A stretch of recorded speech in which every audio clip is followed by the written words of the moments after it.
রাস্তা থেকে আবারও গাছ টুকাতে শুরু করলাম। ব্যাগ ভর্তি করে আমি রাস্তা থেকে গাছ কুড়িয়ে এনেছি। হাই এভরিওয়ান, আসসালামু আলাইকুম। অনন্যা গার্ডেনে আপনাদেরকে স্বাগতম।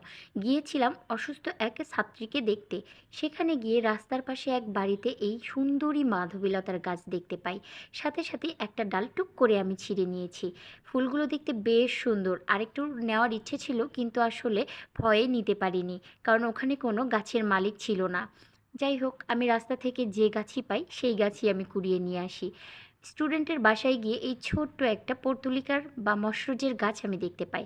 ওটাও আমি টুক করে ব্যাগে ভরে নিয়েছি।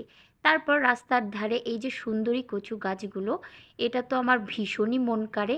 মনে হচ্ছে লাল কালারটা একদম পুরো সবুজটাকে গিলে খাবে।